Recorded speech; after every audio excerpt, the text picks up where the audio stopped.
Assalamualaikum warahmatullahi wabarakatuh. Halo semuanya. Perkenalkan, kami dari kelompok 10 yang beranggotakan saya sendiri, Zulfa Paulina dengan NIM 2101387 dan ada rekan saya. Nama saya Jian Karima dengan NIM 2101443 Dan ada rekan saya. Siska Diomelia dengan NIM 2103972. Kami di sini akan menampilkan sebuah video presentasi yang mengenai kebijakan transformasional kepala sekolah dalam peningkatan mutu sekolah untuk memenuhi salah satu tugas mata kuliah kebijakan dan inovasi pendidikan yang diampu oleh Ibu Dr. Cucun Sunaisi MPD. Selamat menyaksikan. Definisi kepemimpinan transformasional kepala sekolah. Berdasarkan asal katanya, kepemimpinan transformasional terdiri dari dua kata, yaitu kepemimpinan dan transformasional. Kepemimpinan adalah gaya pemimpin untuk mempengaruhi anggotanya agar dapat bekerja sama untuk mencapai tujuan. Sedangkan transformasional artinya mengubah sesuatu menjadi berbeda dengan sebelumnya. Menurut Danim, dalam bukunya menjelaskan bahwa kepemimpinan transformasional kepala sekolah dapat diartikan sebagai gaya atau bentuk yang diterapkan kepala sekolah dalam memberi pengaruh terhadap bawahannya seperti orang tua peserta didik, guru, siswa, dan tenaga administrasi untuk mencapai keinginan yang dicita-citakan.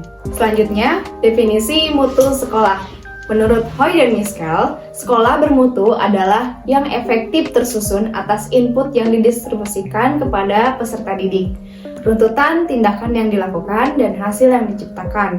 Sedangkan menurut Mondi dalam bukunya, sekolah dasar yang bermutu baik adalah mampu berfungsi sebagai media pendidikan. Materi selanjutnya yaitu mengenai dimensi kepemimpinan transformasional kepala sekolah. Menurut Bas dan Aviola dalam Sri Rahmi terdapat 4 dimensi dalam kadar kepemimpinan transformasional yang dikenal dengan konsep 4I. Konsep 4I terdiri dari Idealist Influence, lalu Inspirational Motivation, lalu ada Intellectual Stimulation, dan Individual Consideration. Yang pertama yaitu Idealist Influence. Perilaku Idealist Influence dalam dimensi kepemimpinan transformasional merupakan perilaku pemimpin yang memiliki keyakinan diri yang kuat, komitmen tinggi, mempunyai visi yang jelas, tekun, pekerja keras, dan militan, konsistensi, dan mampu menunjukkan ide-ide penting, besar dan agung, serta mampu menularkan dan komponen-komponen organisasi pendidikan.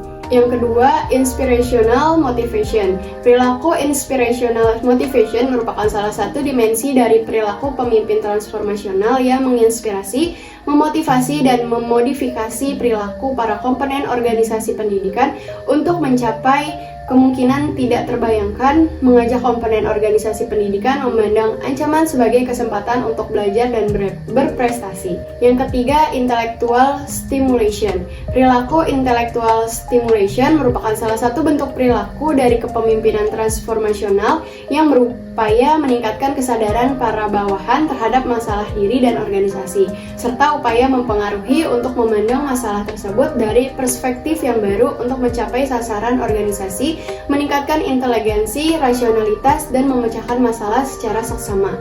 Yang keempat, Individual Consideration. Perilaku Individual Consideration merupakan bentuk dari perilaku pemimpin transformasional di mana ia merenung, berpikir, dan terus mengidentifikasi kebutuhan bawahannya, mengenali kemampuan bawahannya, mendelegasi wewenangnya, memberi perhatian dan penghargaan, membina, membimbing, dan melatih para bawahan secara khusus dan pribadi agar mencapai sasaran organisasi, serta memberikan dukungan, membesarkan hati, dan memberikan pengalaman-pengalaman tentang pengembangan karir para bawahan. Selanjutnya yaitu mengenai prinsip-prinsip kepemimpinan transformasional kepala sekolah. Prinsip-prinsip untuk menciptakan kepemimpinan transformasional yang sinergis adalah sebagai berikut. Yang pertama yaitu simplikatif. Keberhasilan dari kepemimpinan diawali dengan sebuah visi yang menjadi tujuan bersama. Nah, yang kedua yaitu motivasi. Kemampuan untuk mendapatkan komitmen dari setiap orang yang terlibat terhadap visi. Lalu yang ketiga, fasilitas, yaitu dalam pengertian kemampuan untuk secara efektif memfasilitasi staf untuk mengembangkan intelektualnya. Yang keempat yaitu inovasi, yaitu kemampuan untuk berani dan bertanggung jawab melakukan sesuatu perubahan. Yang kelima, mobilitas, yaitu pengarahan sebuah sumber daya yang ada untuk melengkapi dan memperkuat setiap orang yang terlibat dalam mencapai visi dan tujuan tersebut. Lalu yang keenam, siap siaga, yaitu kemampuan untuk selalu siap belajar tentang diri mereka sendiri dan menyambut perubahan dalam paradigma baru yang positif. Lalu yang terakhir itu tekad, yaitu tekad bulat untuk menyelesaikan sesuatu dengan baik dan tuntas. Selanjutnya ada ciri dominan kepemimpinan transformasional kepala sekolah. Yang pertama, memiliki sensitivitas terhadap pengembangan organisasi, yaitu kepala sekolah peka terhadap perkembangan organisasi di sekolahnya. Yang kedua, mengembangkan visi bersama antar komunitas organisasi, yaitu kepala sekolah sebagai pemimpin harus dapat merangkul seluruh komunitas organisasi dalam mengembangkan visi sekolahnya.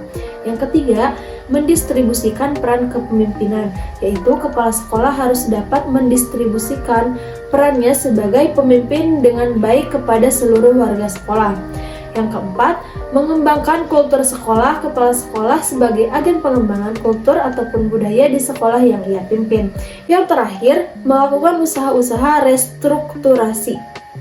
Selanjutnya ada pengembangan tenaga pendidik, kependidikan, dan peserta didik dalam meningkatkan mutu sekolah. Yang pertama ada pengembangan tenaga pendidik dan tenaga kependidikan. Pengembangan tenaga pendidik dan kependidikan merupakan pekerjaan yang harus dilakukan kepala sekolah dalam memanajemen personalia pendidikan, yang bertujuan untuk mendayagunakan tenaga pendidik dan kependidikan secara efektif dan efisien untuk mencapai hasil yang optimal. Sehubungan dengan itu, fungsi personalia yang harus dilaksanakan kepala sekolah adalah menarik, mengembangkan, mengkaji, dan memotivasi untuk mencapai tujuan pendidikan, membantu tenaga pendidik dan tenaga kependidikan mencapai posisi dan standar perilaku, memaksimalkan perkembangan karir mereka, serta menyelaraskan tujuan individu dan organisasi sekolah. Yang kedua, pengembangan peserta didik. Pengembangan peserta didik atau manajemen kesiswaan peserta didik merupakan salah satu bidang operasional sekolah. Pengembangan peserta didik adalah penataan dan pengaturan terhadap kegiatan yang berkaitan dengan peserta didik, mulai dari masuk sampai keluar sekolah. Pengembangan peserta didik bukan hanya berbentuk pencatatan data peserta didik, melainkan meliputi berbagai aspek yang lebih luas. Yang secara optimal, pengembangan peserta didik bertujuan untuk mengatur berbagai kegiatan dalam bidang kesiswaan agar kegiatan pembelajaran di sekolah dapat berjalan dengan lancar, tertib, dan teratur, serta mencapai tujuan sekolah. Sekian video presentasi dari kelompok 10, kurang lebihnya mohon dimaafkan. Terima kasih atas perhatiannya. Assalamualaikum warahmatullahi wabarakatuh. Bye-bye.